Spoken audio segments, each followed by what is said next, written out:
Hai semua.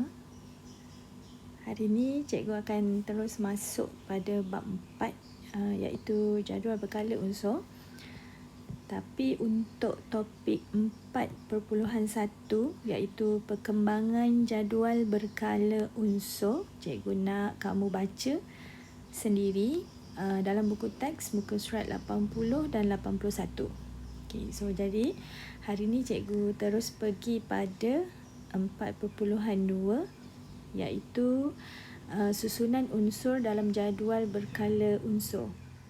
Sebelum tu cikgu akan terangkan dulu objektif pembelajaran untuk hari ini adalah memerihalkan jadual berkala unsur, dan kriteria kejayaan yang kamu perlu capai adalah yang pertama, menyatakan prinsip asas susunan unsur dalam jadual berkala, membezakan kala dan kumpulan, dan yang terakhir kamu perlu menentukan kala dan kumpulan suatu unsur dalam jadual.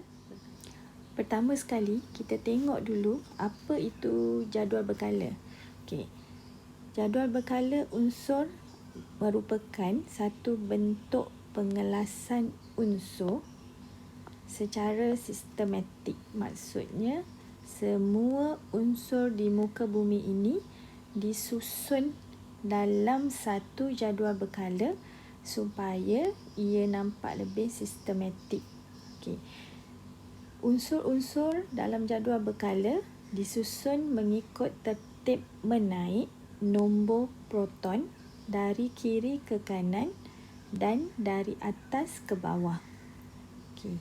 Kemudian lajur menegak dalam jadual berkala unsur dinamakan kumpulan, manakala baris mengufuk dalam jadual berkala unsur dinamakan sebagai kala. Apa yang kamu lihat sekarang ini adalah jadual berkala unsur yang kamu akan pelajari dengan lebih mendalam dalam bab 4 ni. Jadi kalau kita rujuk pada jadual berkala ni, ia disusun secara menaik nombor proton, maksudnya pertambahan nombor proton dari kiri ke kanan dan dari atas ke bawah. Jadi terdapat 118 unsur dalam satu jadual berkala yang disusun secara sistematik. So kalau dirujuk kat sini, hidrogen ada 1 nombor proton, helium nombor proton 2, lithium 3, 4, 5 dan seterusnya. Okey. Laju menegak dalam jadual berkala unsur dinamakan sebagai kumpulan. Okey, laju menegak, contoh ni kumpulan 1.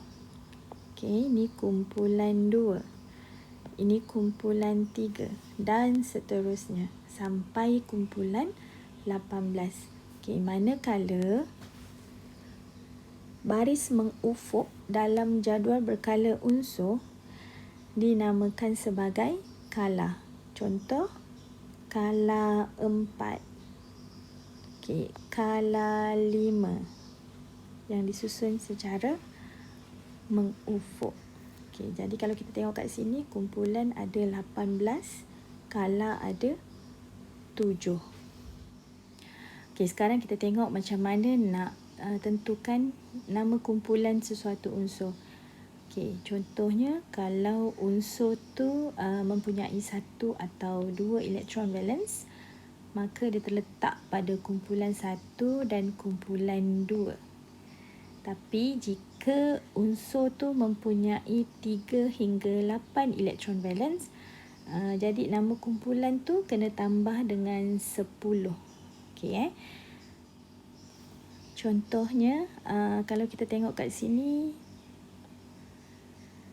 natrium susunan elektron 281, jadi dia terletak pada kumpulan 1.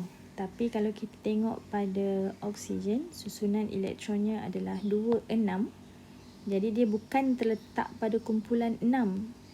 Okey, tapi dia kena tambah dengan 10. Jadi oksigen terletak pada kumpulan 16. Now kita tengok pula macam mana nak menentukan kedudukan unsur dalam jadual berkala. So kita nak tengok dia terletak pada kala berapa dan kumpulan berapa. Okay, so cara dia, kalau nak tengok kumpulan, kita rujuk pada bilangan elektron valence-nya.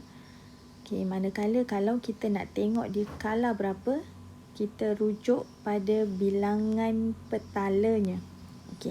Contohnya kat sini lithium. Susunan elektron bagi lithium adalah 2, 1. Maka lithium terletak dalam kumpulan 1 sebab dia ada 1 elektron valence. Manakala lithium juga terletak pada kala 2 sebab dia mempunyai 2 petala. 1, 2. So ada 2 petala, maka dia terletak pada kala. Sekarang kita tengok pula contoh 2. Macam mana nak tentukan kedudukan kalsium dalam jadual berkala. Jadi kita tengok dulu susunan elektron bagi kalsium adalah 2882. Maka kalsium mempunyai 2 elektron valence. So kalsium terletak dalam kumpulan 2. Memandangkan kalsium juga mempunyai 4 petala, maka kalsium terletak di kala 4. So kesimpulannya, cara nak tentukan kumpulan, tengok pada elektron valence-nya, dan cara kita nak tengok kala, kita rujuk pada bilangan petalanya.